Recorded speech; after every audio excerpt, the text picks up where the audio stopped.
and this is episode 3 of the Preserving Wisdom podcast. I'm your host, Scott, and I'm sitting here with a longtime friend of mine, Mark Williams. Mark was a brave guinea pig to be one of my first guests, which I'm very, very grateful for.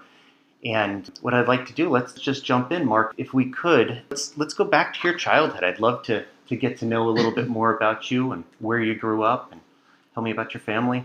Well, let's see. I was born in Morristown, and I was raised in Mountain Lakes, New Jersey, across the street from the big lake. And my father was a doctor. My mother originally was for a short period of time, a lab tech, which is how she met my father. Subsequently, she became a teacher when it became necessary to put 4 children through college and help with the finances on that. I do recall that growing up, the children in the family, my siblings, I have a sister and a brother. The sister's 8 years older than I am, and my other brother is 2 years younger than she is, and then there's another brother that's 2 years older than me, so there's a pair of siblings and then subsequently another pair. As far as the eldest, my sister, and the brother that followed her, I never really got a chance to know them growing up, because by the time I became an individual, they were in college. Sure. You know, so it's an 8-year difference is quite substantial. Yeah, at that age. Yeah, that's right. Yeah. My father was being a doctor. He was always on call. He had Saturday hours too. So there was not a lot of time that I got spent with my father at all. What kind of doctor? He has the specialty of being a cardiologist, but he was really a family physician. Sure. And ultimately a gerontology doctor, because all his patients grew old with him. Sure. When they first came here, just near the end of the Second World War, really, he had been recruited to come to the town. There were no doctors around this area. It was pre-Riverside Hospital. And then, I remember we would go to a movie theater, say in Boonton, the State Theater, I think that is, and maybe halfway through the movie, a policeman would come walking up the aisle, whispering, "Dr. Williams, Dr. Williams, We've got an emergency. We have an emergency." There were no beepers or cell phones or anything, so they would have to come grab him and take him home or take him to the hospital. And we would then have the car, because he'd go with the cops to the hospital. Gosh, different times. You said when they came here, where did they come from? Well, originally they bounced around. They had a little house in Mountain Lakes, actually, originally. Then moved to the upstairs of the medical group at the end of the boulevard in Mountain Lakes, and lived upstairs there above the clinic, and ultimately bought the house on Lake Drive. Okay.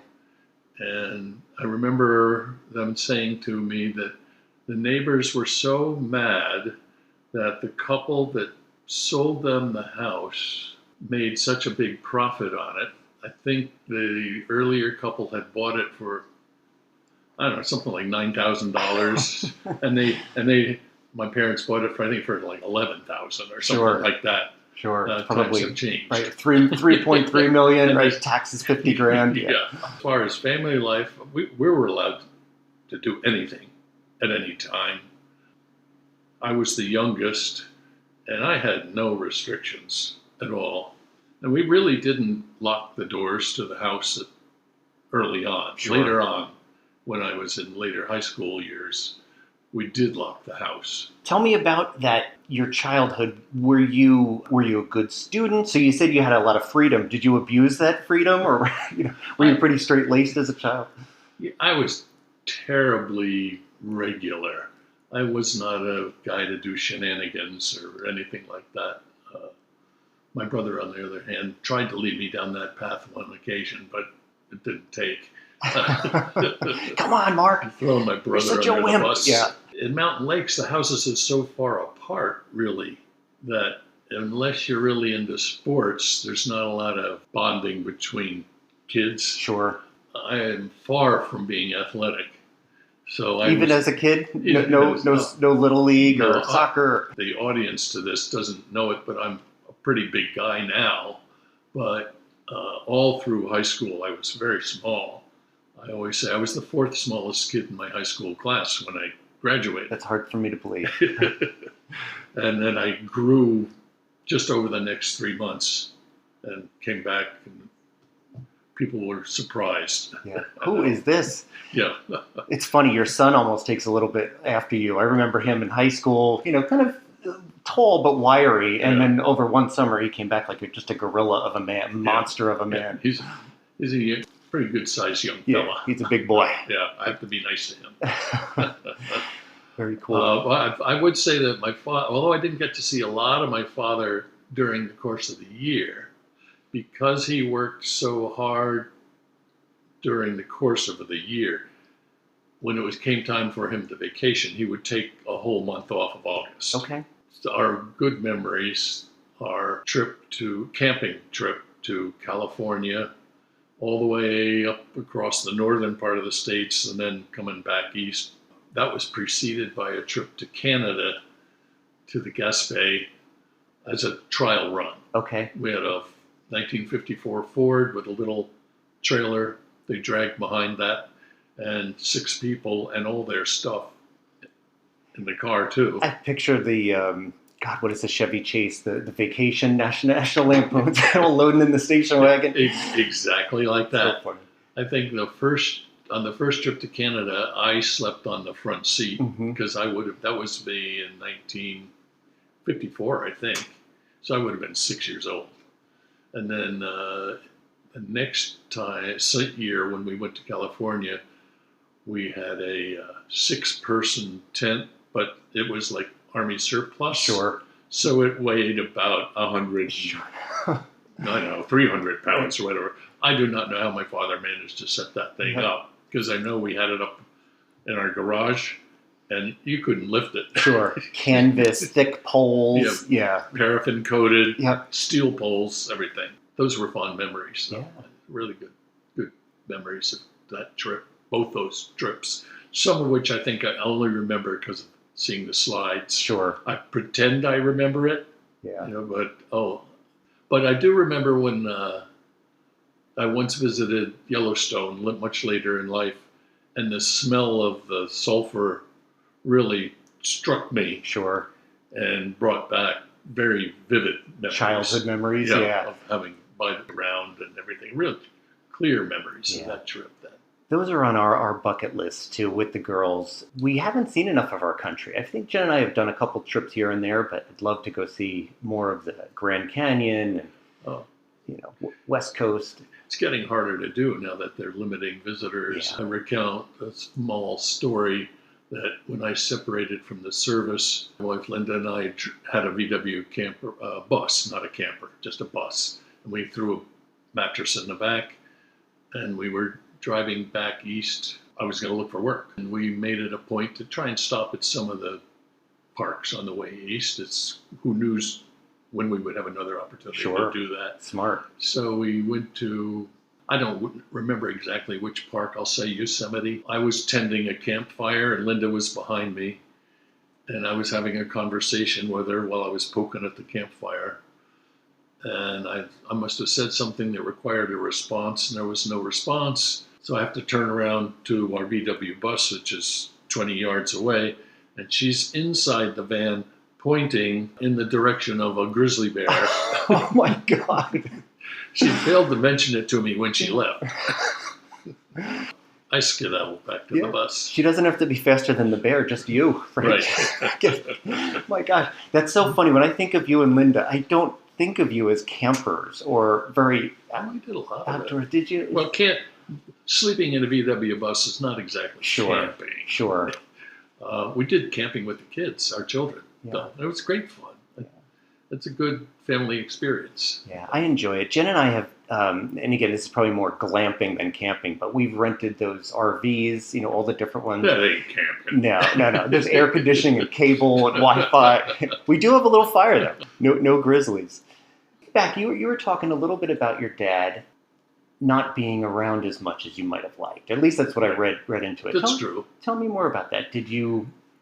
Well, he was like doing retail. You've got to work when your patients are able to get to the store. Yeah. So he would have evening hours as well as during the day.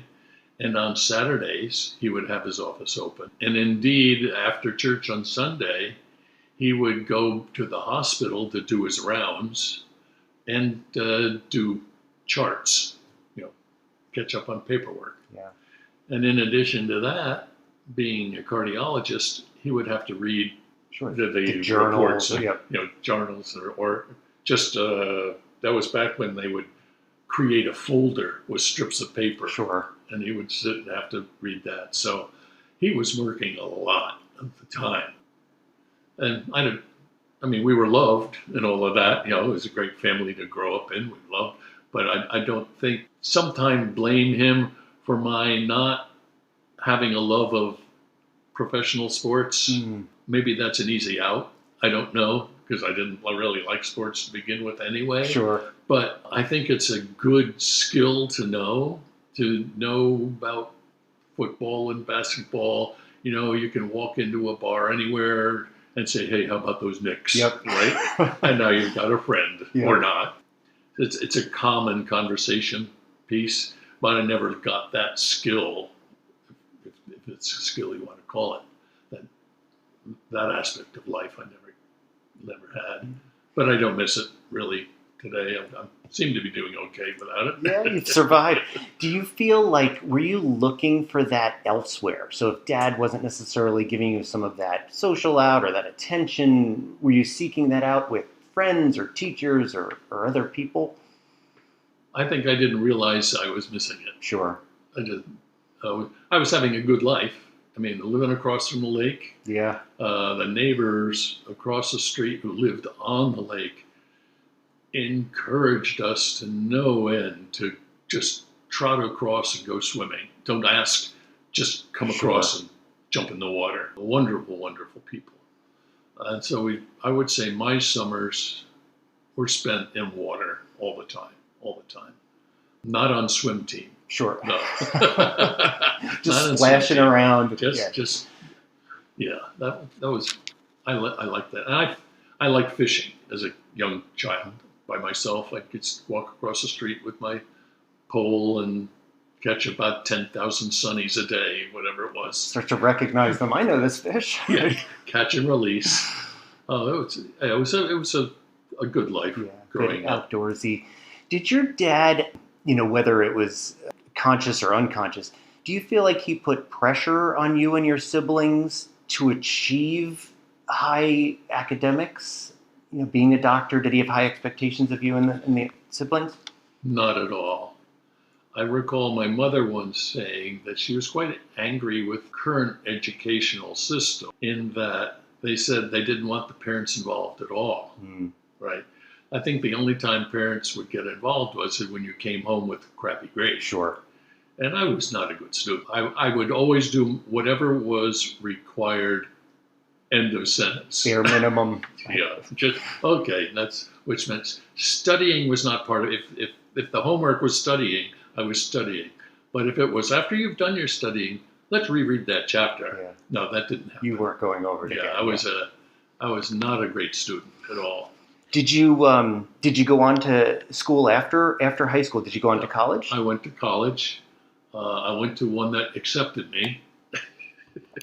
That's basically where a lot of us wound up landing. I went to Davis and Elkins College in Elkins, West Virginia. I went in there. I should preface this a little bit with saying that when Mountain Lakes was at that time like the #1 high school in New Jersey, which in and of itself is a tough stage. Sure. Yeah. So if you're just okay in Mountain Lakes, that's really very, very good. Sure. You're like top student. But if you're, little less than the middle of the road class ranking, that's all the schools look at, Sure. right? So at any rate, I ended up at this school under a program called the College Orientation Program. So I missed the last week of high school because I had to go to summer school at this college to prepare me for going to college. Okay, sure. So I would not have to carry as big a load. Yeah. So I think I took microeconomics and algebra 1 in the summer. Easy so that I one. didn't have to carry so much in the fall. And I will give the credit to the school. I think there was maybe 20 of us in that program, and every single one of us graduated. So And something that's to it. and that's in a college where they would take in, I think a freshman class was 410 or something, and only 100 graduated. Okay. Wow. So you had to sink or swim there. I find it interesting that you would have picked such a small, kind of obscure school so far from home. How did that happen? How did West Virginia from New Jersey happen? They took me. Yeah. How many schools did you apply to? Well, I got turned down from 3 schools in 2 days. Okay. And so then I went to the guidance counselor and I said, what do I do now? He gave me a stack of, I don't know how many applications. He said, any one of these is going to take your money. So I got accepted there, and it's in a beautiful town. Sure. I mean, that's a beautiful part of the country, Yeah. that whole Appalachian area. It's gorgeous. At that time, it was pretty much in the nowhere, Yeah. But I think it was a good fit for me. I might have been lost. In a big I state school. had very much a late bloomer. Yeah. And so it was a good fit for me. A smaller school was a good fit for me. What did you study? I studied biology. Okay. I was thinking about becoming a dentist. Then I got drafted and had to join the Navy because my father was in the Navy. Sure. And that was the end of that. Probably would have had difficulty getting into the school anyway. Let's talk about the Navy draft. What year is this? Okay, so I graduated college in 1970. The Vietnam War was really cooking at that point. And I got my letter from my friends and neighbors. You've been selected. Report in 2 weeks to Fort Dix or someplace like that. Thought about that and said, well, my father had all these great stories about the Navy. Rather than being in country, I could be 3 miles offshore lobbing shells. Sure. So I said, okay, I'll do that. The trade-off in that is, though, that if you let yourself get drafted, it was only 2 years service. Okay, as opposed to enlisting. Enlisting in the Navy makes it a 4-year stint. So I committed for a 4-year stint. So actually, it was a really good thing to do. After, if you want the whole military thing, let's do it. I did boot camp at Great Lakes from October to just before Christmas. And that was a typical boot campy thing. Like you see in the movies? Well, yeah, but different in that the Navy, unless you're going to go like SEAL training or something like that, the Navy is not a combat, like hand-to-hand, all that stuff. We did formal calisthenics twice. Okay. The whole time I was there. Push-ups, jumping jacks, that stuff. The way they got us to do physical activity was they gave us an old rifle that weighed, I don't know, 5 pounds or something like that. And you did this, a drill with them. And from beginning to end, it was 96 moves. It was a 96 count manual of arms. So you have to train some guys who aren't really that smart. Yeah. And so we had to drill that a lot. And so you're moving this 5-pound thing around and around, up and down, over your head, so on and so forth. That was our physical exercise. But we didn't have any combat training at all. I think I shot a bolt action 22 rifle one time. Whether it was 5 bullets or 10, I don't know. That was it. Yeah, it's great for squirrel hunting. Yeah, that's that. We did in one class. We took apart a .45 caliber this typical that 45 service weapon. Yeah. Yeah, took that apart, put it together once. And then another class was telephone talker. And there was one thing I missed, which was how to put out fires, which would be that's a big thing. Sure. On a ship. Yeah. Okay. But I will say, I will digress now. The reason I didn't go to firefighting class was one night after we'd done our whatever it was we did that day, the company commander, which is the drill sergeant, that's what we call him. Sure.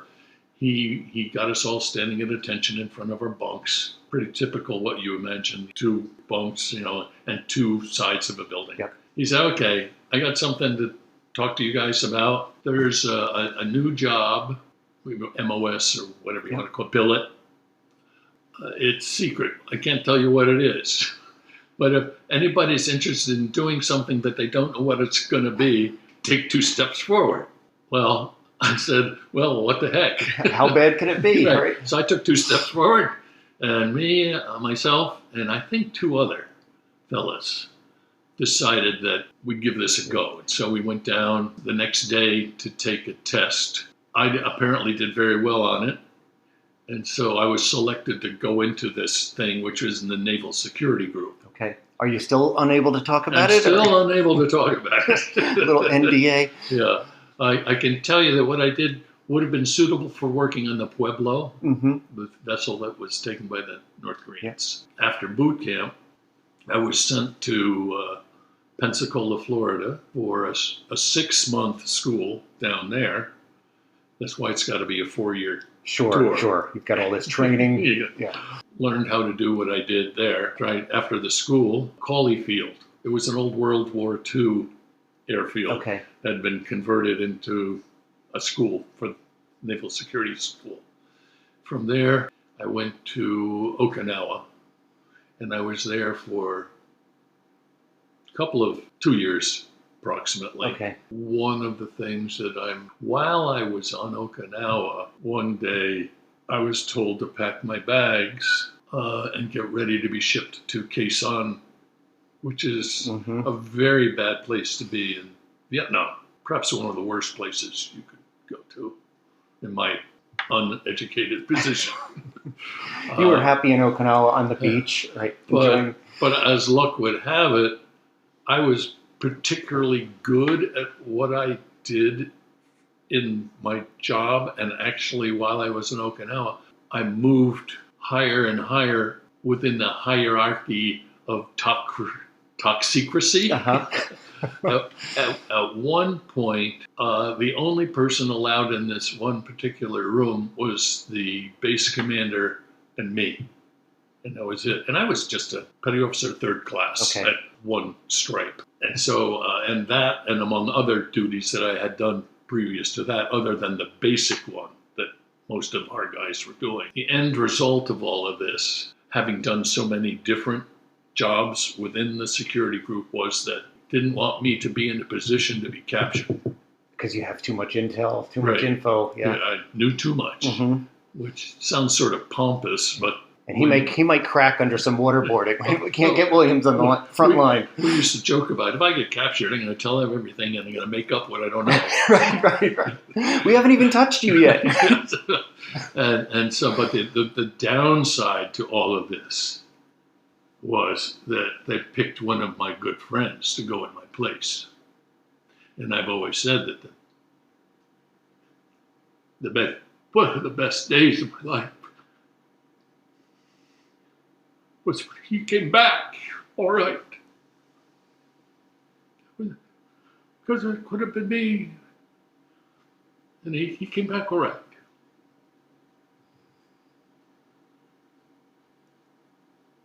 So he came back and everything was fine. He came back different.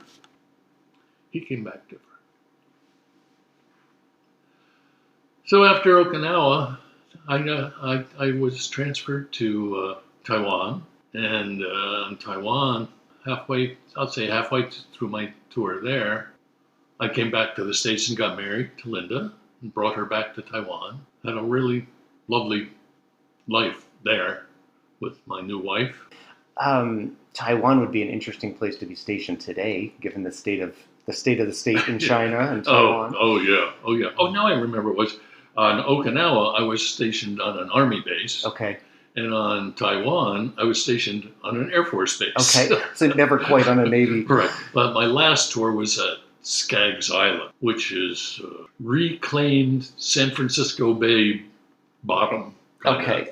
Salt marsh, whatever. Those bases don't exist anymore. Just the technology has changed. Sure. So those bases don't. I think they're plowed under or whatever. One of them's a national park. I don't know about Taiwan and Okinawa. Whatever it is we used to do, they don't do anymore. Sure. Did you ever, being stationed over there, did you ever learn any Japanese or Chinese enough to have a conversation? No. I know Taiwanese, right, left, how much, too much. Bathroom, water. And chisui, which is a soda, like a Okay. 7-Up or Yeah. something, as I recall. Maybe beer. Well, you've got to know the priorities, right? Yeah. So it was boot camp to Okinawa to Taiwan to this place called Skaggs Island. And from Skaggs Island, I separated from the service. And Linda and I drove slowly across the states back to New Jersey, much to the delight of both of our sets of parents. Yeah, to be home. How would you describe overall your service in the military? Did you find it to be frightening, exciting? Do you have any regrets?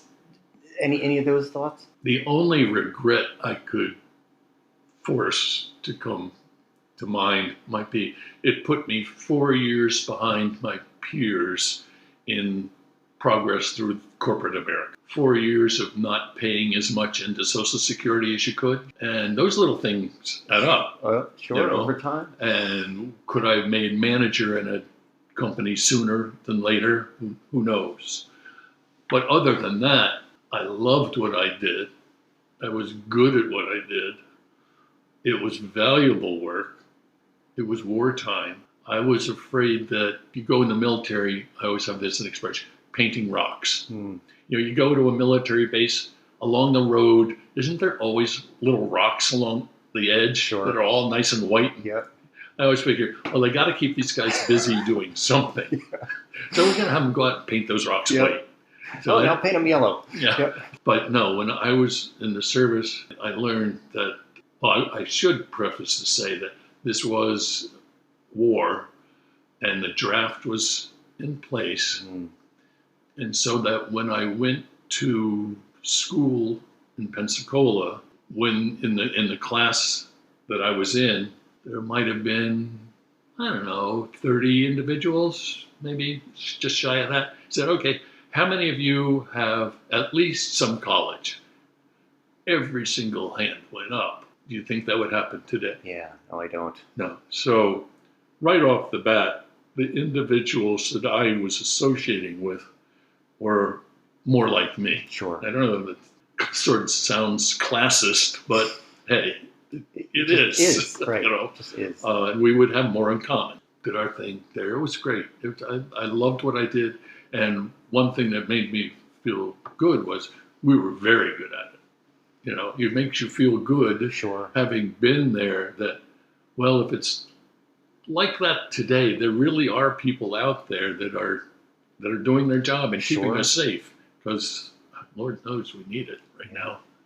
Do you think your service has formed your perspective on war in general? Like, how do you think about some of the global conflicts since Vietnam? And actually, I could even take you back to that, like during Vietnam. Do you think the justification, do you think we were there for the right reasons? It was handled the right way? And then how do you think about things that have happened since? I'm not sure we were necessarily in Vietnam for the right reason. I mean, looking back as 2020, Sure, hindsight. I kind of think more that it was a war of reunification for them than it is for us keeping the commies out. Mm-hmm. Because look at it today, it's pretty much of a capitalist state now. Sure. So what we're really fighting, I would question our motives back then. I didn't experience war from the front lines, so I don't know what a bomb sounds like or any of that. I had the luxury of working in air-conditioned buildings Sure. the whole time. Sure. You know? You're in the tropics, but if there's AC. Yeah. So I had, and being in the intelligence group, it's very well funded. At least that's the impression I got. I was on the Army base, and we were on the worldwide winning mess hall there. And the same was true with the school in Pensacola for the Navy. And the same was true for the Air Force one on Taiwan. Sure. So life was good in that respect. Okinawa got a little tough. There was a drought. I remember they would have to turn the water off for like 6 days. Oh, wow. You know, young men sweating for 6 days. Jump in the ocean, right? Pretty tough. Flush the toilets with just buckets of water and that kind of thing. Well, I have a Navy story. I did have a captain's mast, which is a disciplinary thing. Okay, you know? do tell. And any sailor who's worth his salt has to have had a captain's mast. But it's of dubious honor how it came to be. A friend of mine and I, like every sailor, had cameras. Mm-hmm. So we took out the special services little card that you could borrow free. You just sign up for it. And we went around the island taking pictures. And in that time, as they probably still exist today, there's always friction between the local people and the military. There's always something going wrong. And that was the same while I was there. So something bad had happened. I don't know what it was. So they put a curfew. Anyone out on liberty had to be back on base by, say, 10 o'clock. So this friend of mine and I, we were driving around the island taking pictures here and there and decided, okay, we got to get back to the base before curfew. And literally across the street from the gate to the base is a little place you used to be able to get a box of noodles to go. So we stopped in there. And it was taking an inordinately, did I say that right? Inordinate amount of time? Yes, inordinate amount of time for this fella to cook up our takeout thing. Well, they had no water. So it got to be like 5 after 11, and we're just leaving to go literally across the street when the MPs in their little MP Jeepy thing drive up and say, "You're under arrest. We're taking you in for violating curfew." And I think, come on, guys, we're across the street. And I think they just get brownie points. Mm-hmm. Who knows? Or it's an Army-Navy rivalry thing. Sure. So they drag my friend and I down to a bench somewhere where we sit. Like some officer, who was a nice guy, young fella, had to come and log us out. So as a result of that, it led to this other fella and I having to do this stand before the mast, so to speak, where you go in front of the captain at his desk. And this is one of the, if not the only time I ever had to do anything that was anything like being in the military.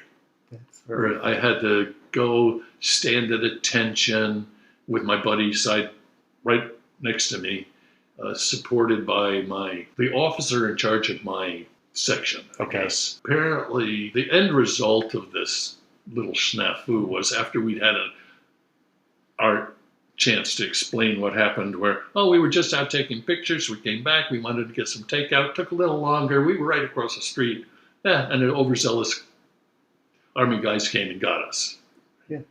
And so the captain said, and then our Lieutenant JG, whatever it was, I don't remember that stuff, had written us up, each of us independently, like a mini bio of our what we did.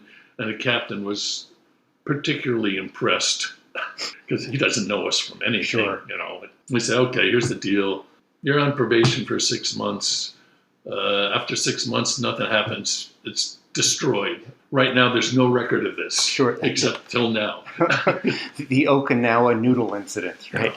Because I would do stuff like, I do remember there was a typhoon coming. We worked 24 hours a day, which kind of like, okay, you're out on if you're on a ship, somebody's got to be driving it. Sure. But this is on land. So every 8 hours, a new crew would come in and rotate. So 24 hours a day, there were guys sitting at their station I guess there was 6 or 7 at a regular station for us, and then like a control position. Oh, and so at any rate, this typhoon was coming, and I said, "Look, I'll take somebody's watch, if any married man's watch, if he wants to stay home. He doesn't have to swap time with me back to even it out. He can stay home with his family, and I'll just come in, stand his watch as long as it takes, because once the typhoon comes, nobody's changing. Nobody's going in and out. Right. So somebody took me up on it, so I think that made it into the report. But it's kind of fun. That was the only time I got a military meal in a box. Now they have MREs in a bag. Yeah. Well, this preceded that. This week, it was a little box that came with tins of crackers and tins of meat. And for me, it was fun. Yeah. Oh, look at this, all this stuff. Wiener schnitzels, like hardtack and jam. Yeah. It was kind of a little experience. We had a thing called a John Wayne, which was a can opener. Yeah. Called a P2 on the paper that it came in. And it was just as big as your thumbnail, and it would open a tin. And I actually still have mine on my dog tags that I had back then. It makes you feel very military wearing dog tags. Yeah. Well, it sounds like after all these years, right? So that's in the early 70s, that it still holds a place in your heart, right? It's a fond experience. Oh, I really enjoyed it. It was challenging and rewarding that we could do what we did. Sure. Really fun. It was a chase, and we would win the chase. Yeah, that's awesome. Just to switch topics a little bit, you had talked about bringing Linda to some of these places with you. Tell me where and when and how did you meet Linda? How did you guys first meet? If serendipity has a definition, this would be it, really. I was going to college in West Virginia, and I joined a fraternity, and I had a fraternity brother there who invited me to his wedding, which happened to be from my hometown in Mountain Lakes at the time. And coincidentally, the girl that he's marrying was from Mountain Lakes, hence why the wedding was going to take place in Mountain Lakes. I'm going to school in West Virginia, have a friend who's getting married to a girl from my hometown who coincidentally was going to D&E also, that school. So the reception was held in the backyard of this girl's family. I went to it. I knew some of the people there from her class, and Linda was in the backyard, and I asked this other girl who I did know who this other girl was. Before I could bat an eye, she's grabbed my collar and dragging me over to introduce me to Linda. Gorgeous girl. Still is? Still is. Yeah, I didn't put that in the past tense. And I asked her if she would want to go to New York City after. Just she would go to a bar in New York City, do something. And so we did. And there is a backstory to this, in that Linda's folks had seen me in church through the years. Okay. And they had wanted to somehow get us together on their own. And did some things to try and make that happen. That never came to fruition. So our meeting was entirely on our own. And after we met that night, we went to this city, and that was our evening out. Her father sort of reinforced this thing, I guess, that they wanted her to meet me more. Yeah. She had a new car, and her father he said, you have a brand new car. You should take it out and help break it in, change the speeds when you're driving and all that. And why don't you call up Mark Williams and see if he wants to go along? So she called me up and asked me to go for a ride with her, and we went on a picnic, and it was pretty much, I was in love already. I don't know about her, and so keep in mind, I'm already ready to be going into the Navy at this point. I was still in college at this point, my senior year. I got my draft notice, and I went in on a slight delay. I didn't have to go in until October. So I graduated in June and didn't have to show up till October. So I had the summer. Yeah. So we saw each other a few times through the summer. But she had to go to school. You start early in college. Sure. So we didn't really get a chance to see each other much. She was working, making money for college. So I saw her for a couple of weeks in the summer. The wedding was in August. Okay. So it was like a week, and she was up to college. I think I visited her once up at UNH, and then a boot camp. Boom, gone. By this point, we've seen each other, been in the physical presence of each other maybe a dozen times, and I think that's generous. Sure. Really. Christmas, we saw each other because I got out of boot camp a week early, they said. Anyone that came in after me had to stay through Christmas for the next class of boots. So I came home and we saw each other over Christmas. And so we get out a couple more days to have seen each other. And after that, I was off to Okinawa. That's when I went to Pensacola. After Christmas, I went to Pensacola for 6 months. Brought me into like July. I think I was home for July 4th. And I had, I think, about a week off then. So by now, I'm coming up on not a year in yet. So Linda and I have seen each other coming up on 15 to 20 days, maybe. And then I have to go to Pensacola, back home, a couple more days, then to Okinawa, and writing letters. No email. Lost art, by the way. Yeah. The thrust of all of this is that I proposed by mail. I bought a small jewelry box and a ring at you call it the PX, I guess. I don't remember if the Navy had a different name for it. The military store. Yeah, the military store. Got a diamond ring there. Put it in this jewelry box, wrapped it all nicely nice, and mailed it to her sorority house. Wow. That's very brave. And I got a yes in return. How long does that take? I'm wondering, like, you get this thing down to the mail guy. Is this weeks before you get a response? It's too long ago for me to remember. Yeah. How long was it before you got married? What year did you get married? Oh, Lordy. 73. Yeah.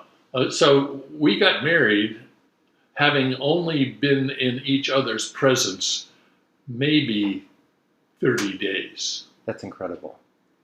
And, it's funny, Mark, I don't know if I directly told you this, but one of the reasons that you've been on my list as a person that I want to talk to is I look up to you and Linda as role models to people that I think have amazing marriages. And it's just cool to hear that you barely knew one another. Whatever was important obviously made sense, right? And how many years later? It's incredible. Over 50. Yeah. Over 50. It's been great. Beautiful. So beautiful. Wonderful. I've been very lucky. Fortunate. So other things that I wanted to talk to you about. One was definitely your career after the military, so your professional life.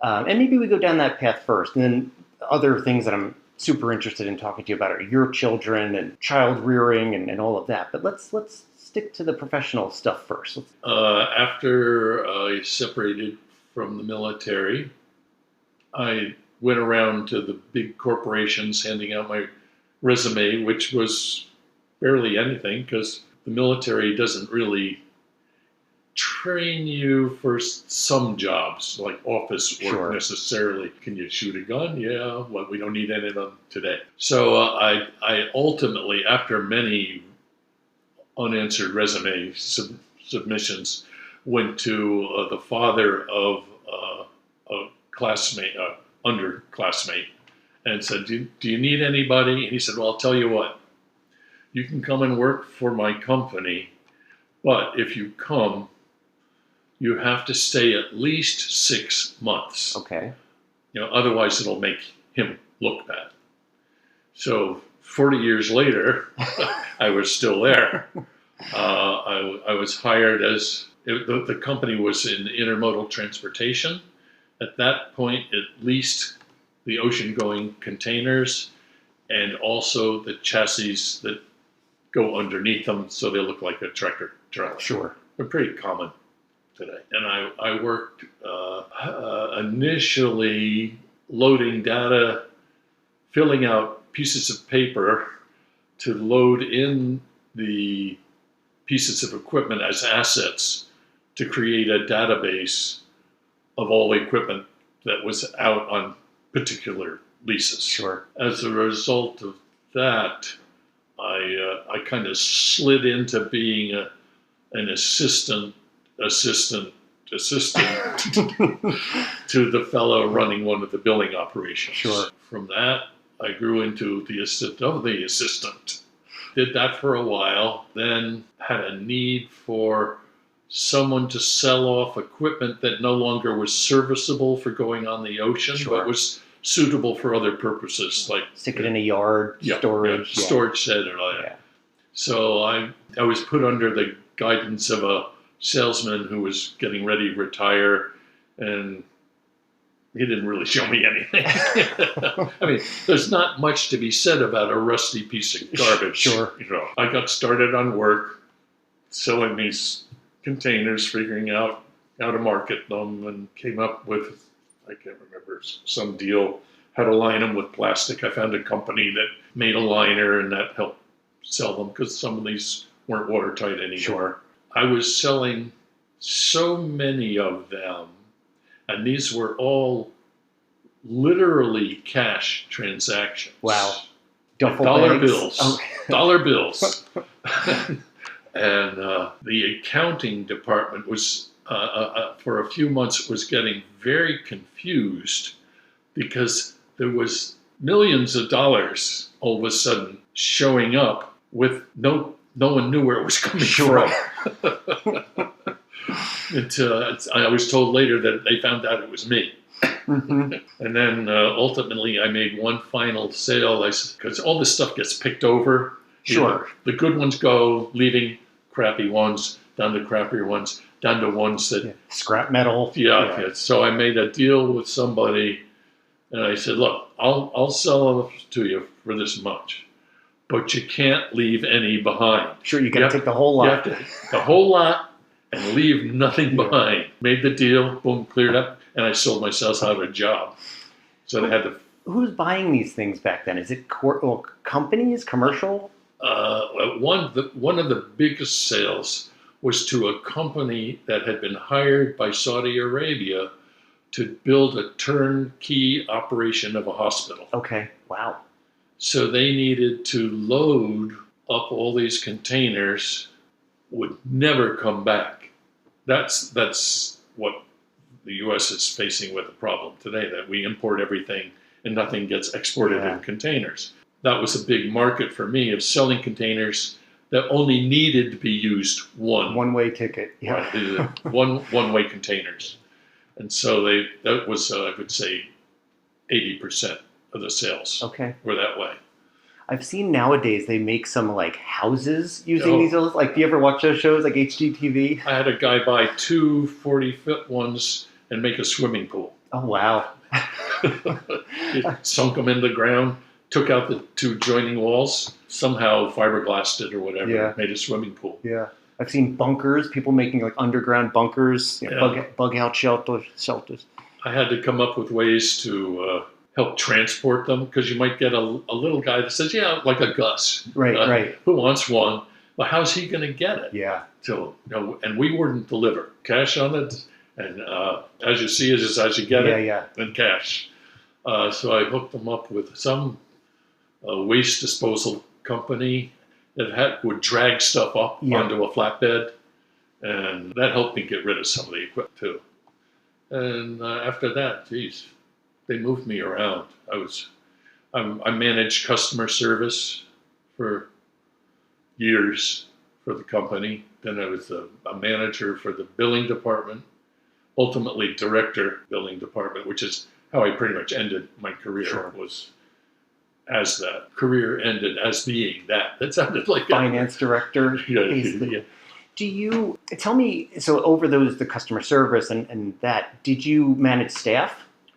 Oh yeah. Tell me about that. Tell me about your leadership style in the work world. I tried to treat everyone as much as I could the same but differently. If that, some people need a little bit of a handling, but mostly you try to be as fair to everyone as you possibly could. When I was working as the billing manager in New York, we had a key punch staff of mostly women and one guy from Thailand. Okay. And I was told later on that they really liked me because I just treated them like regular people. Yeah. Now, only a couple of them could speak English, but nonetheless, I still tried to treat them. They're professionals. Sure. They deserve respect. And so I was told that they appreciated how I handled them. Only fired one person, and it was a guy that would go out and get high at lunch. Okay. And come back wrecked. Reasonable cause to fire. So I canned him. Yeah. There might have been a couple other people that I should have, but they were such good workers. Let stuff slide. You don't want to go through the hiring process. Yeah, and retraining and everything. I would like to say that I did a lot of things for the company. I automated some things for them. Sure. We had one of my jobs was I was put in charge of the telex room in New York. That goes back when there was ticker tape. Sure. And a telex machine. I told the supervisor, because there were two guys in that room, and one of them was supervisor. I said, I want you to call up IBM and get Western Union in, bring them in, and tell them to come see me. There's got to be a better way than the way we're doing this. And that was when word processing was just kind of getting going. Sure. And so I brought word processing into the company. I would think 40 years, there must have been a lot of advancement. And then you think about that industry today, the shipping and like the precision, GPS satellite systems, and amazing tracking and climate control. And the other thing we had, I was also given the unsavory task of being in charge of the microfilm department. It's kind of like being on board a ship. Oh, you're in charge of the laundry as well as, Sure. fire control. So having the documents put through a camera, and then after the documents are put through the camera, getting them indexed so that you can find them. Sure. And so on and so forth, sending the film out to get developed and back and so forth. And then the staff was also required to find documents that other people were requesting. So there's a big workload on my department, who also were doing billing functions. I asked the data processing people to say, look, this is just stupid. Yeah. But there's got to be a scanner or something that we can use here. They did some research on my behalf, in fact, came up with a scanner, and that changed everything. We could put the stuff in a scanner, and now this all sounds like, well, sure, yeah. But now I wouldn't have to retrieve the documents. People who needed them, collectors primarily, could get the documentation on their own. Sure. They could no longer blame someone else for saying, well, I can't collect that account because so-and-so didn't get me what I needed. Yeah. So I got the onus put on other Self-service, people. yeah. There it is. Great. There's a database, you go get it. Yeah. And I also found a company, this doesn't sound like it's great news, but to me it was at the time. I took all of our old film, sent it out, and it got digitized as well. So all in all, it saved a huge amount of money, and as processing, developing, cost of film, storage of film, Sure. so on and so forth. So that was my feather in my hat, I felt, at any rate. I don't know at that time, like if they were calling it like Six Sigma process improvement. Yeah. Today they call it agile or lean, but that's basically what it was, right? You're iteratively improving the process to save money, increase efficiency. I found that the last, say, 2 years or so, the nature of the business changed, how intermodal transportation was being run. Sure. And I found myself doing less and less because other departments were picking up that part of the business Sure. that I no longer was doing it. And so it really was opportune for me to be able to retire when I did, because I didn't want to get involved with the new aspect of it. Yeah. How long have you been retired now? I'll 10 say years now. 10 years, at least 10. Okay. At least 10. God, time flies. Yeah, I had said when I retired, I said, give me 4 years, and then I can die, I just want to have 4 nice years of relaxation. I'll have earned that rest. It's been pretty darn good. God's giving you more. Yeah. God willing, you'll have another. It's been wonderful, really. Linda's great at getting us to go places and things. If it were up to me, we wouldn't go anywhere. Homebody, happy. Yeah, happy, but I'm very happy to have her say, "Oh, we're going to Germany." Yeah. Oh, that was a wonderful trip to Germany. You need a director. Yes, I need somebody to say, "Yeah." I spent 40 years telling people what to do. Yeah. So I'm tired. Hand that baton over. Yeah. How about, and again, jumping around a little bit chronologically, but go back, tell me about your children, like when you had your first child. I know you've got 3 children who I love very much. Talk to me about becoming a dad. Pending fatherhood, the first time is terrifying. I know myself, and I know, how am I going to teach this kid sports? Which never happened, really. And he actually grew up pretty much like me. He doesn't watch professional sports or anything. Although the 2 girls grew up doing field hockey, and one of them was state champion field hockey goalie. They did swim team. I'm going to be embarrassed if I forgot anything else that they did. But I know field hockey was the girls' big thing. Sure. Peter did lake swimming team. He was on the girls did dancing too.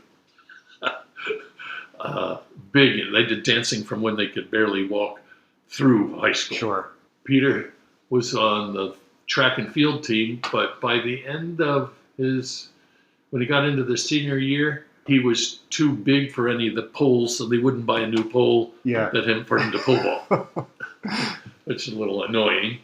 I would think that would be a skill that would be hard to find people to do. Sure. Yeah, I can't do that. Let him do shot put or something that needs strength and height. Today. Yeah. So with the 2 girls doing, also, I worked really long hours. In the beginning, when I was working in New York, I would get up early to get on the bus to go all the way in. And then my boss would keep me there till 9 o'clock at night or so. I wouldn't get home till 10. Although when Bonnie came along, though, I do remember Linda said, I'm not waking the kids up, Bonnie, to get up to go pick you up the bus. You've got to get you home by such and such an hour. So I had to make it a point to try to get out of New York in time to get home. And then eventually, though, from New York, I was transferred to, we had an operation in Lyndhurst, New Jersey. Okay, a little closer. I did what I needed to do for them there. Then they sent me back to New York. The New York office went, but each of these just means that I'm able to drive home at night. Sure. And from New York back to Hackensack. Did you get a little feel like with your dad, where he wasn't around so much because he was working so hard? Did that ever dawn on you that might be a little bit what you were doing with your children? I think maybe, yeah. But I was here on the weekends. And were you doing any coaching or just attending ballets and all that stuff? Oh, did a lot of attending recitals. Yeah. Recitals. Peter was on traveling soccer, so he did do that. Was okay. None of the kids got athletic scholarships. Sure. We'll put it that way. I think I supported them as best I could. Sure. I mean, a dad and girls. It's not easy. Believe me, I know. Yeah. Again, from your perspective, do you feel like, were you stern as a father? Were you easygoing? I didn't need to be stern because the kids were well behaved. Yeah. I was blessed with something genetically about the family. Children that really were very, very nice. Yeah. Thank goodness. I don't think I would like to be that stern. Don't make me be that. Don't bring that out in me. How about taking back to some of your children's childhood memories? Talk to me about vacations, because that's, you and I have done a lot of vacations together. It's one of my favorite things to do, and I see pictures of vacations all over your home. Tell me about some of your favorite vacations with the kids when they were young. Well, we did some camping. I mean, money was very tight early on, very tight. And so we camped some. That was really nice. That was very fulfilling. I really enjoyed those. There were summers where my parents would rent a house in Stone Harbor, and we would glom off them and go down. Some things never get old, right? Yes. and we did that a number of years. And after that stopped, my brother and I, who lives in the next town over, he and I would rent a house and share the expense. And this would be on the bay. All these places were on the bay, not the ocean side, but on water. I'll say 14 years. Maybe. Many years. Many years. We spent our summers in Stone Harbor, which were terrific summers. They would be 2 weeks long, preceded by public swimming. Yep. And that would be the summers. I did buy a small 17-foot long motorboat. Okay. And we would take that down for 1 or 2 years. And that was a terrific thing to have down there. Is that the Barnegat Bay? What is on that bay side? It's just Stone Harbor. Stone Harbor. Oh, it's Stone Harbor. Okay. And it's down right. The inlet separates Stone Harbor from North Wildwood. Okay, so it's way down there. It's way down there. And it was terrific place. Crabbing and clamming. I'm thinking of bay activities. Oh, yeah. And you could swim in the little bay area we had. Terrific. We stopped going there because we got priced out. Yeah. It's just, I think my brother, now granted, this was on the ocean. He rented a house for a week and it was $14,000. It's incredible. It's incredible. We had done the Outer Banks with a group of friends, and sometimes there was 20 or 30 of us in these houses. The first few years on the ocean, on the beach, spectacular elevators in the house, and it was maybe $1,500 a family for the week. Yeah. It was very reasonable. And now those same houses are like $40,000 for the week. It's just not within our budget. No. So the last time we went, we were 2 or 3 or 4 blocks from the beach. There was a little path that got you down to the beach. But yeah, I think that's true in most oceanfront properties, right? Massachusetts and New Jersey and all that. We like going to Maine with the kids. We did that a few times. And still do quite a bit, right? Well, actually, it's just the 2 of us now, I think. In fact, we're going up 3 different times this year. One to just go up, I think. One for a wedding. And one, Linda's sister has a timeshare like the first 2 weeks of September. But she now has a motorhome. Okay. So she really doesn't use it. So we rent it from her for those 2 weeks. That's cool.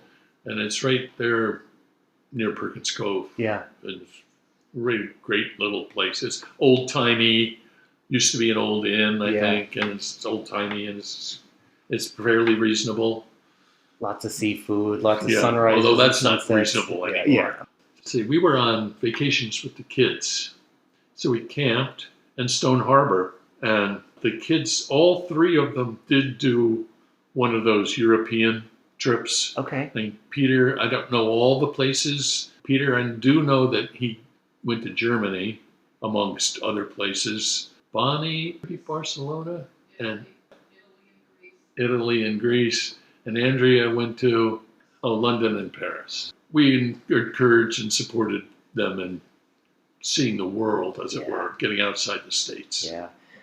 It's one of my regrets. And again, it's never too late, but we haven't done a lot of international travel. I've been to Germany. We've gone to Amsterdam, the Bahamas, Mexico, but not as much as I'd like to. I'd like to see more of Central America, more of Europe. Just continue to do lots of main trips. Tell me about Caribbean, and then you had mentioned earlier some of the European trips that she's planned and you've gone on. And anything on the calendar? Getting back to the Caribbean, I was always enamored of the Caribbean based on image I always carried with me. It was the back of a New Yorker magazine that was in my parents' house, which it was an advertisement for, I think, Ronrico Rum, one of those ones. And it was a sailboat without a sail on it, a small little sailboat. sitting in Caribbean water, looking as if it's suspended in air Yeah. because the water is so clear. Gin clear. And I would always say to myself, I want to see what that's like.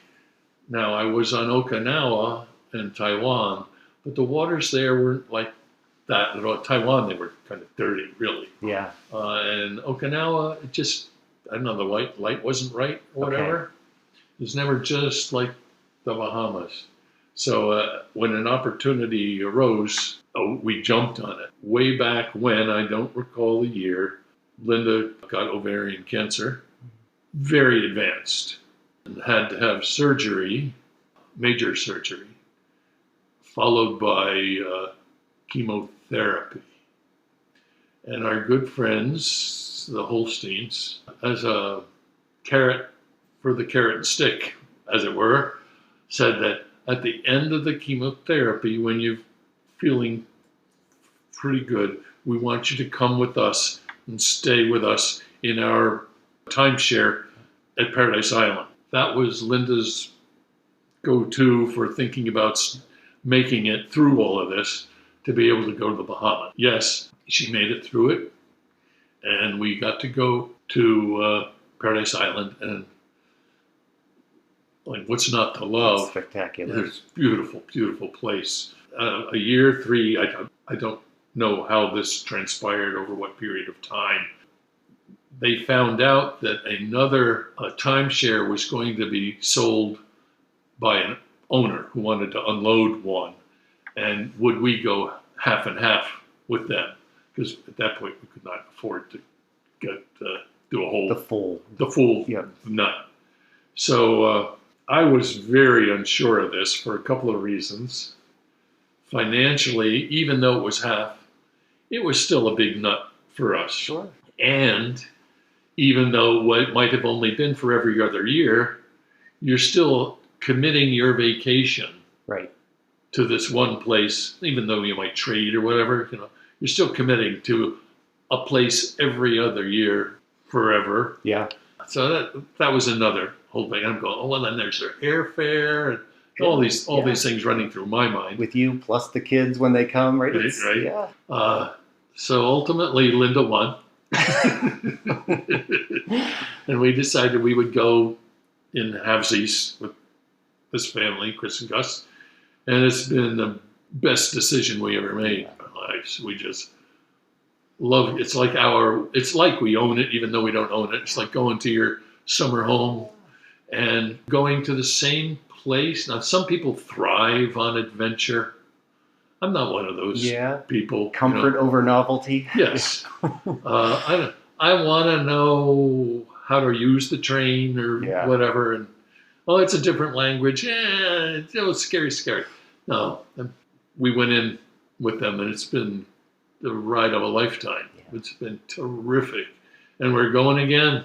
Yeah, we'll be there in May. Although one great thing about this particular timeshare is that it's not deeded. It is going to run out, and our children don't have to worry about it. Yeah. There are horror stories Yeah. about other places and where you just can't unload them. Yeah. I actually had a personal experience. We had bought timeshare points, and Jen and I, you never buy enough to really get the gold package, right? So you've got a couple where you get a few days here and there, and then it's hard to book them. So we felt stuck and trapped with this. And then I said, okay, well, I don't want it. How do I forfeit it? And then I wound up giving it to my sister. But in order to just give her my points, there's this big just hoops to jump through and fees to pay. Right. And it was the greatest day when I finally handed her the deed and got out of that timeshare. It's like, it's all yours. But then thinking about your earlier comment, like what I love is having in-laws with timeshares, right? That's better than owning one myself. Right? It's like having a friend with a boat. Yes, amen. Yeah, exactly. I'll bring the beer. I'll bring the gas. Right. Yeah, no, it's spectacular. And I think the Bahamas, like the one takeaway from Paradise Island for me, that water. It's just like you described the back of that magazine. It's gin clear, and the sand is white and pink, and just the most spectacular beach. If you're just beaching, that's one of my favorites that I've ever been to. Other favorite vacations in the Bahamas? One of particular that I loved was we rented a house in Abaco. To get around, you had to have a boat. You would go to a boat rental place and you'd rent a boat. Modest center console, well, maybe 20 feet, so something like Sure. that. And that's how you got around to the little sights to see, or maybe even go to town to do your shopping if you needed to. That house was on a peninsula, a little finger, and it had water on both sides of it. I mean, you could take 5 steps and you're out on a deck, and 10 yards and you're on the other side of this peninsula in the water. It was terrific. Yeah. We don't know what happened to it in the big hurricane. Okay. But we had, I think my brother and my sister came one year. We had the kids one year. I think we had Chris and Gus one year. That's a wonderful place for a guy like me who's a little skittish, in that Abaco Sound, there's the main island where Marsh Harbor is and so on. And then out from one side of the coast, there are keys smattered about. They kind of hem in this immense sound.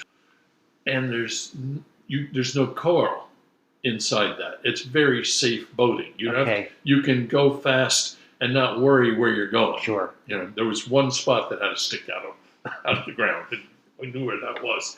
So I was really carefree boating there. Yeah, that's awesome. One time we did take the boat to an area that I didn't know about to go to a special snorkeling place, which was wonderful, but it made me nervous. Navigating. Yeah. Because the sands shift. So you have to watch the very few people who might be ahead of you, if there is one. Yeah. Did he go that way or that way? That's a pelican, Mark. That's not a boat, right? Oh. So those vacations were really fabulous for me. And the other ones would be, we've taken a few rentals for a week-long catamaran. They almost matched renting the house in Abaco. Yeah. Where there's 3, on the ones we were on, there were 4 cabins by 4 couples, and then the captain and a mate. The first year was kind of rugged. There was no air conditioning. I would never do that again. But after that, to be able to climb out of your bed, put your trunks on, and step off the railing into the water. Boom. And then somebody goes, breakfast is on. And you climb back up on the boat, have your breakfast, and then it's just have fun all day long. Chilling. I don't love crowds, so vacations like that sound pretty spectacular. It's terrific. It's expensive. Yep. But it's terrific. And now, the last time we went on, no, that was not a boat ride though, catamaran. This other couple, we all went to Exuma and rented us a little, we'll call it an efficiency. Yep. And we rented that and decided we would take a tour boat up to Staniel Key. And that's a hotsy-totsy kind of a place to go, kind of like St. John, maybe it is, but it seemed bigger. At any rate, along one coast is where all the boats seem to anchor, and they have these 2-story monsters with water slides down the side and everything. And when I win the lottery, I think I'm going to rent one of those or 2 of them. Yeah, bring the grandkids. Why not? Everybody. Yeah. Get everybody we know. 4 or 5 of them. Sure. The whole fleet. We'll have a summer-long party at Staniel Key. The water there was, I don't know, clearer than Paradise Island, maybe, if that's possible. Incredible. Tremendous place. And so, as you can tell, we like being near water.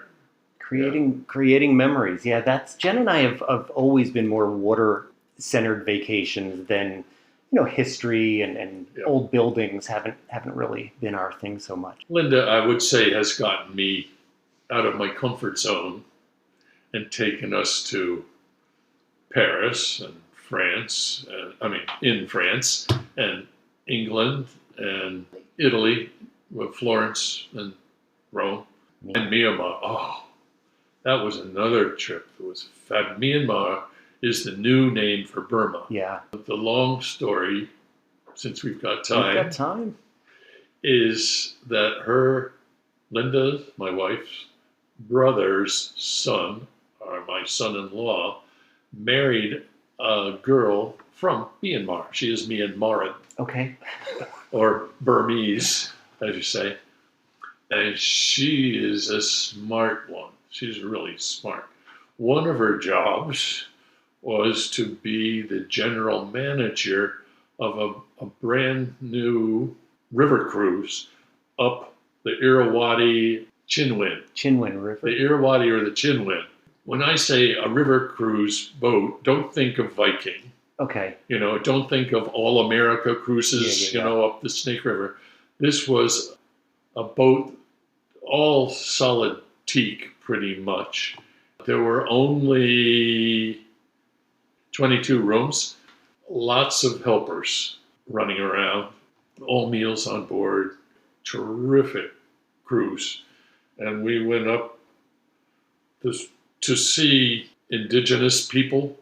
It's just like being on a National Geographic tour. Sure. And the river has a terrific swing between the rainy season and the dry season. I guess it could be over 100 or hundreds of feet. Wow.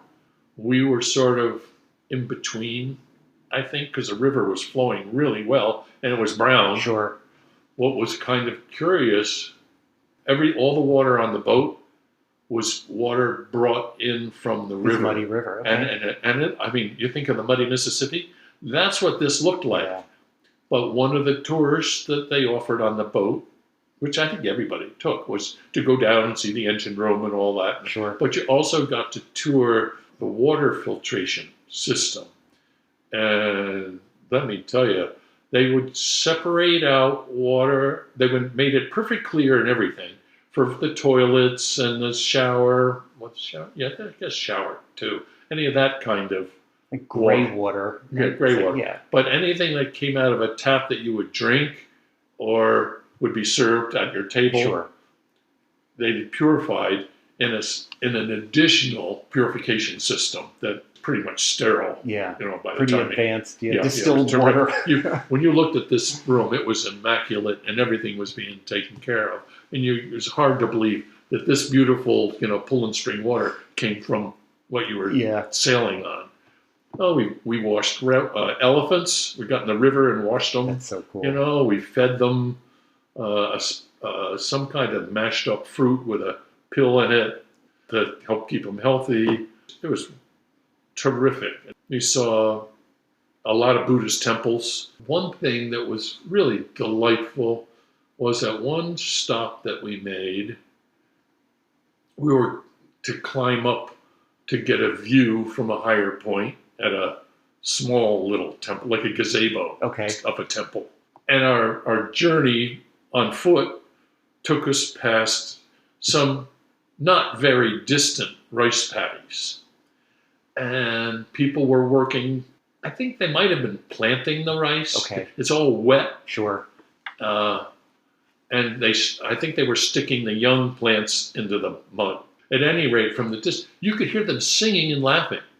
It's not like you're thinking, oh, this is the poor people's slave labor. Right, the drudgery. Yeah, they're seemingly, this sounds like a bridge over the River Kwai, be happy in your labor, Yeah. But they seem to generally be, whistle while you work. Yeah, they're having a good time. They're earning a living, having fun. There were days I didn't feel like that at work. Sure. They're outside, they're with their friends, they're fresh air, and sunshine. Yeah, I never really formulated any friendships after 40 years at where I work. I mean, maybe a couple, I have to correct that. But I never really socialized with any of them. River trip that we took was a chance of a lifetime, I feel. Sure. Also, subsequent to our going, there was the military coup there. Right. And it's very ugly there.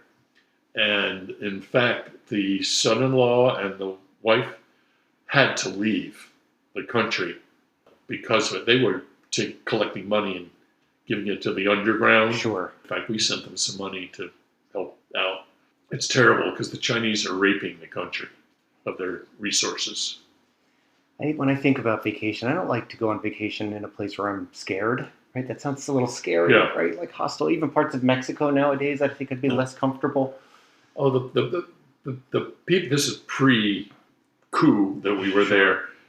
Everybody was wonderful to us, just terrific.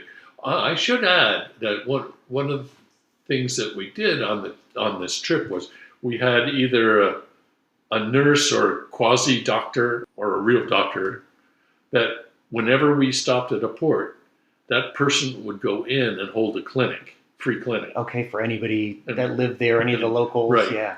At one point, we stopped at a place where there was a platform built up because the river, I can't describe the difference in depth between normal river level and flood stage. Okay. There's you see how the Nag's Head, how the houses are built on stilts. Imagine you're at a river edge looking down at the river and there's a 40-foot drop. Now you're on land and you look and there's a house built on stilts to get you even higher up. So there was this platform open to the air, right? And one of the things that this niece-in-law, I guess, was doing was trying to get money together so that the teacher who was living on this platform would be able to have a roof over her head. Some thatch roof or something.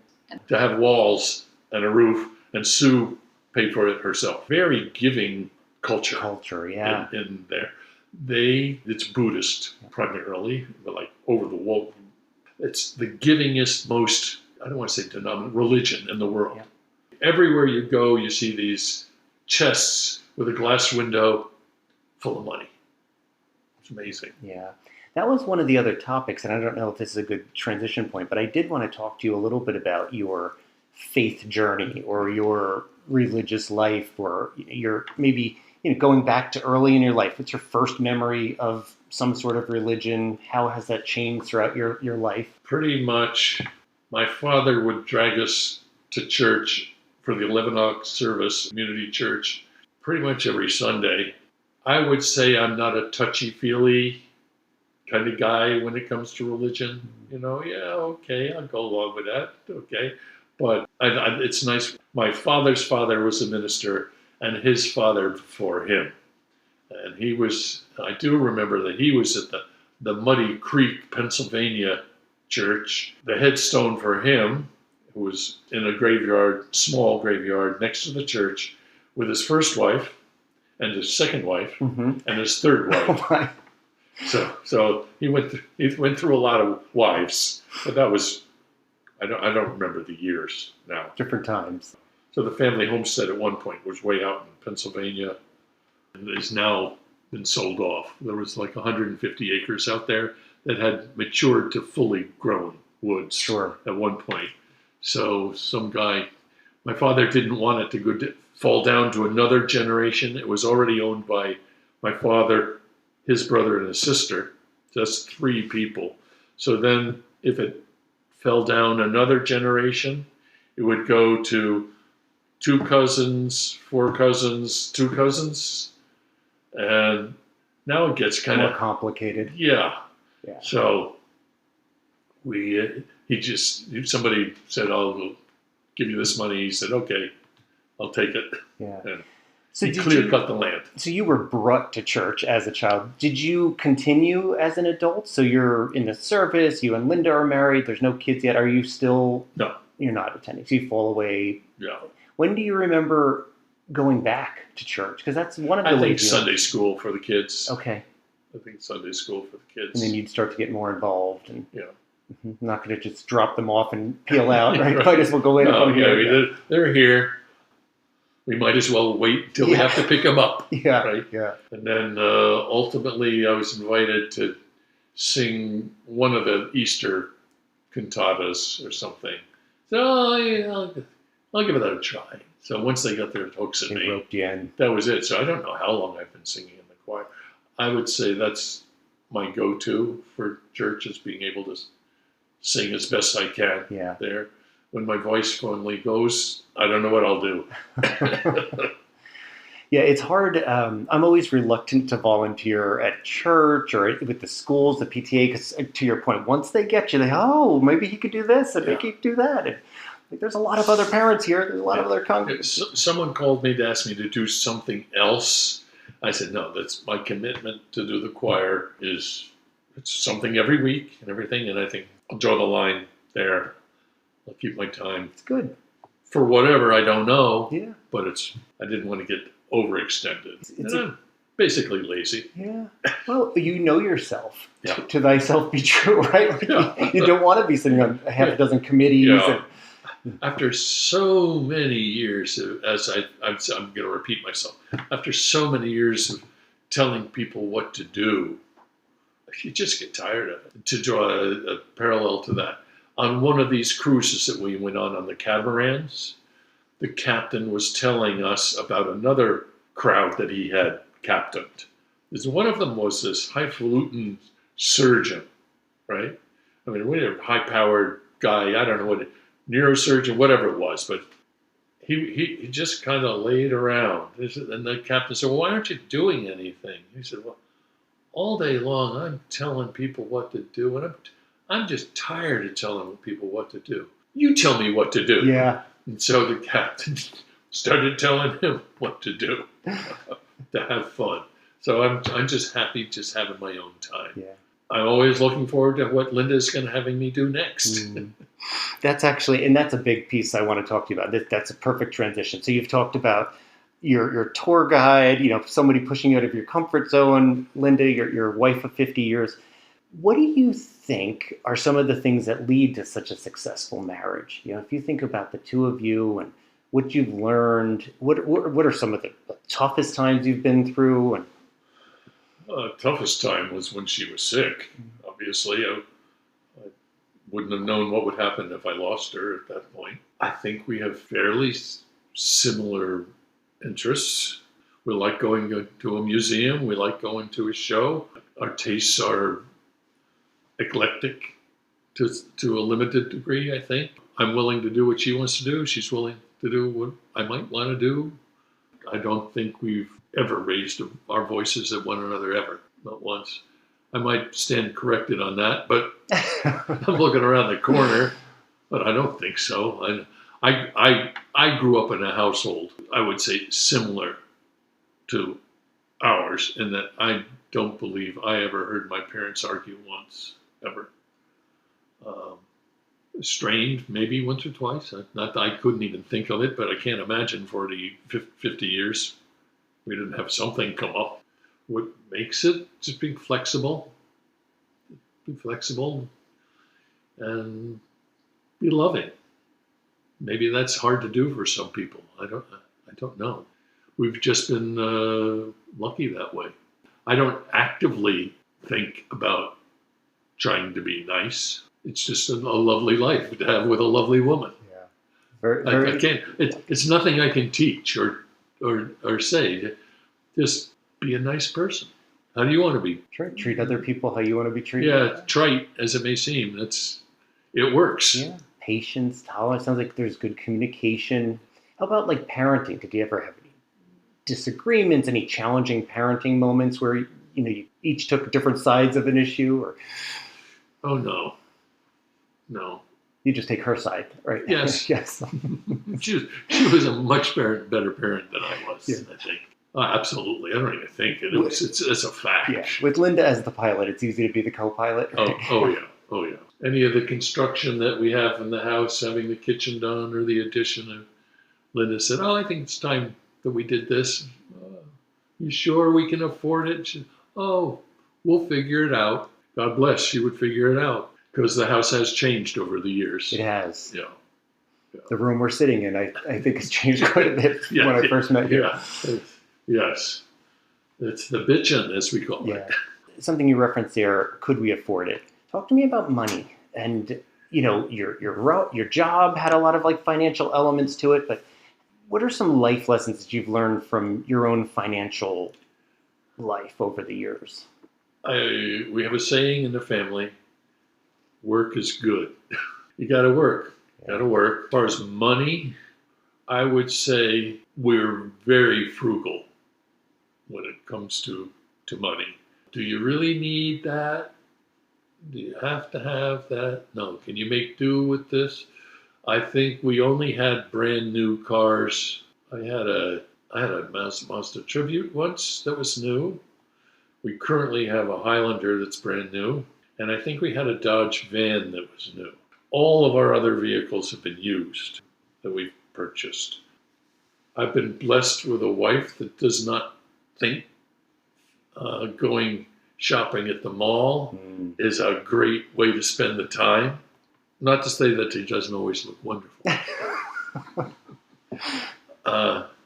Make do. Just make do, kind of a Yankee kind of way of, old time Yankee. Yeah. Not the other Yankee. Old time Northern New England Yankee way of life. Don't go out to eat a lot. You don't need to go to Starbucks for coffee. Yeah, you could make one here for 50 cents. Yeah. A lot of when we went, the kids joke about this, and we joke about it too. We were able to go to the Disney World. We drove down. At that point we had a Dodge van, not a caravan, a regular like a tradesman's van. Sure. Only it had benches in it. One of the best family cars you can buy. And even today, I would say that's true. When we were down there, we were staying not in the park. We were staying outside the park. There was a price war between the burger joints off of Disney World. I think you could get a plain cheeseburger, I don't know, for 12 cents. So after we'd had our dinner, I went up to the counter and I said, I'd like to go maybe 35 hamburgers. Something like that, and maybe more. And they cooked me all these burgers up, and we took them back and put them in the refrigerator at our place of residence there. We had fanny packs, and each child in the morning would get one or two, I don't remember, of these hamburgers out of the refrigerator. I love that story. And put them into these fanny packs. And by lunchtime in Florida, they'd come up, they'd warmed up enough. Financially, it would be a lot for us to have to buy 5 people at the theme park. Yeah. And so we made do that way, which enabled us to be able to, in fact, go on the trip. All those little things, even up here. Pack a lunch or something on a trip to have on the road or whatever. Did you bring your lunch to work when you were commuting to the city? Would you bring? I didn't eat lunch. Okay. I worked through lunch. I was a workaholic. I would arrive early and not stop until I left at 5, 6 o'clock or 10. They were early, 10 o'clock at night, and later on. So I just didn't spend money on lunch. I regret, though, I did spend money on cigarettes. Okay. That was my vice. But I quit 15 years ago, maybe, no, longer than that. I don't remember you as a smoker. And I was thinking, just coming in today, I was like, when did I meet Mark? I've known you almost 25 years. Like 1998 is when I met Jenny, or 97 or 98. So it's been a long time. Yeah. Were you a smoker? Yes. Okay. Pack a day. I don't recall that when we met. When they hit like $70 a carton, I said, I can't do this. This is stupid. Was it purely a financial thing because of your frugality, or you're saying, well, I could kill me one day? Yeah. I was coughing up some strange stuff, know. Yeah. But also the financial end of it really is going, they had just raised it again. And said, this is just stupid. So I said, one day I walked to the end of the driveway, said, I think I'll make this one my last one. Threw it away, and that was it. That was it. Cold turkey? Yeah, just made the decision. Good for you. I'm not going to do it anymore. I don't think there's a lot of people that can do that successfully. Well, I managed to. Yeah. I had actually stopped for a year. I started smoking in college, and then somewhere along the line I did quit for maybe a year, and maybe when I was out of work or whatever, I started up again. I can't remember. So you smoked 40 years? 30 years? Probably 30 at least, I think. period of time. I'm so grateful that that's not something that I ever picked up. And I could directly relate it back to Dad, right? My dad died 99% sure it's from his 2-pack-a-day habit.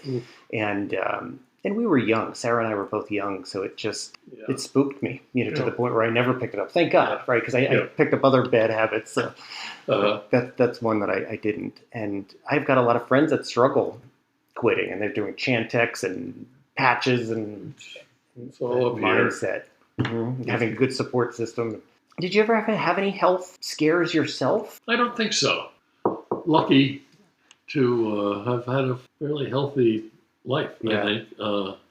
Short, amusing story. When I was on Okinawa, one of my wisdom teeth got impacted on a Friday night or so, and I was actually on break for 3 days. Anyway, so I went to the base dentist and said on Monday, because it got infected on Friday, it was bothering me a lot. And so over the weekend, I said, oh, this is terrible pain. I got to do something about this. And there's going to be nobody on duty that's going to do anything. So I got a needle red hot and just stuck it in lanced it myself. Oh my God. And I said, oh, this is going to hurt. And actually, when the pressure was relieved, so I lanced this infection in my gum on my own, showed up Monday morning at what we call a sick bay, I guess, but the dental aspect. And I told the dentist, I said, this wisdom tooth's impact, it's infected. I had to lance it. I got a pen and a needle red hot and stuck it in it and gargled with salt water after. And he's listening to me go, how do you know how to do this stuff? Well, it just makes sense. Yeah. That's what you do. My father was a doctor. I've got some medical training. And so they had to dig it out and all of that, what goes with that. I was unaware of the amount of blood drainage that goes through the lymph system at that point. So the next morning, with a cheek that's the size of a softball, I had turned black and blue down to my navel. Oh my God. All my chest was, and so wrongly, I just stayed in bed. I mean, I say wrongly because I got in not a lot of trouble, but I was told you should not do that because I didn't tell anybody I was due to go to work. Sure. And now I was not absent without leave, but I was absent without leave. I'm surprised I really didn't get in trouble for that, actually, because I was not living on base at that point. Sure. Mr. Williams, we have the noodle incident back in Okinawa, and now this. Yeah. So that's about the sickest I think I've been, other than a couple of kidney stones. Okay. That got me hospitalized. Yeah. That's pretty incredible. Do you think a lot of that is lifestyle choices, genetics, luck? Like, how would you describe it? Grace of God. Yeah. My father had colon cancer. My mother had kidney cancer. Colon cancer killed my father, ultimately. How old of a man was he? I would say 70s in there. My mother, though, made it to 80s. Okay. Just old age kind of got her, really. I mean, she had a kidney cancer, but they took the kidney out and it was fine. Okay. So just by natural causes, old age for her. So genetically, I'm doomed. But so far, so good. Never really broken a bone. Might have fractured a pinky toe once or something. No serious diseases that I can think of. I had chicken pox. That's the only childhood disease I ever had. Okay, pretty lucky. No, And your siblings too, pretty healthy overall? No, not at all. My sister has always been blind in one eye, and the other one ain't so good either. Okay. My oldest brother just had surgery. He's had kind of a rough time of it. One time he was 6 years older than I am. He was out on a date. I believe he was on a date when he came across a young fella apparently being physical with his girl. Oh my. And so he stepped in to break this fight up. And this other fella punched my brother with his fist in the eye, caused him to really have serious trouble in that eye for his whole life. Wow. And it turns out that the kid that hit him, young fella, whatever, was a Golden Gloves winner. So he knew how to hit him just one time. And I mean, you can imagine how. No. Without any harm to his hand. Yeah. Because he knows it's all hard, like karate. He had that issue, glaucoma on top of it. His bones in his back apparently went south on him. So now I saw an image of the x-ray of his back, and he looks like Frankenstein. There's so many screws and pull-up rods and everything in his back. It's creepy. Really drew the lucky straw. Yeah, that's my sister. Did her right. She's got terrible arthritis, and her eyesight's terrible. That one brother has got, I don't know, osteoporosis, whatever it is. My brother John has uncontrollable blood pressure, and he should have had his knees replaced 50 years ago and never did. He's in bad shape. And I had a couple kidney stones. Yeah, pretty good luck. Very lucky that way. So, how about, it sounds like such a downer, how about some more joyous things? Tell me about your grandchildren. So you've become a grandparent over the last, over the last decade for sure. The last I guess 5 or 7 years. Okay. 9 years. Will just turned 9. Goes his 9, 8, 7, 6. That helps out. Yeah. They're all great kids. So it's some kids, you don't know why they're like the way they are, but they just aren't nice. All our kids, God bless them, are kind, giving, sharing. Hopefully as they grow into their teenage years, that will continue. Just pray that things go that road. They're fun to be around. Smart, each one in their own ways. So it's going to be fun to watch them grow up. Yeah. I don't know Bonnie and Chris's children as well, but love Andrew and Kyle's children. Every time I get to see them, it's joy. They're so funny, such good personality, so smart for their age. It's really beautiful. Do you find being a grandfather like worlds apart from being a dad? Like, is it a totally new experience? Good question. Similar in that because the children that I helped raise under Linda's supervision were so good, there was no discipline really needed. But as far as school, they all towed the line and did well. They all got into good schools. And so, everything. As far as being a grandparent, my children have raised their kids perfectly, as far as I can see. It's kind of a one hand washes the other, maybe? I don't know. Doesn't happen by accident. And it probably goes back to your explanation of your successful marriage. It's just love. Just love them. Yeah, that's it. Be kind. Love them. Yes. And they grow up in a house where there isn't yelling and there's harmony and there's reasonable conversations, right? They learn how to behave, right? They learn how to talk to one another. Mm-hmm. Somebody put water in my water. That's what W.C. Fields once said. Believe it or not, you said you didn't have much to talk about. We're over 2 hours that we've been sitting here having this conversation. What a long-winded old fogey he is. Just an easy man to talk to. I feel like I can keep going, but at the same time, I think we've gotten a lot of it down. I don't want to cut it off abruptly, though. Are there closing thoughts or comments or anything you think we didn't touch on that you want to talk about? No, I think we hit it all. I have no. Here's a question. I'll give you one more, and then I promise we'll wrap up. And this is a heavy one. I've enjoyed doing this with some friends. But let's say you had to write your own obituary today. What do you think that might sound like? He was a nice guy, period. That's it. That's all I need. Nothing other than that. I mean, you could go into loved his wife, all of that. But basically, the summation is he was a nice guy. I love it. I don't need any more than that. No accolades or anything like that. Just lived a nice life. And I'd be very content as long as I was thought of as that way. Don't need to be a captain of industry or anything like that. didn't rock the world. Just nice guy, suit me just fine. You've certainly achieved that in my book, Mark. I really appreciate you. Thank you so much for taking the time. My This was pleasure. a lot of fun. Hopefully you had fun. And with that said, this is the end of episode 3. Thank you so much. I could have been using my announcer's voice. There you go. That's for the next episode. Take care, everybody. Thank you.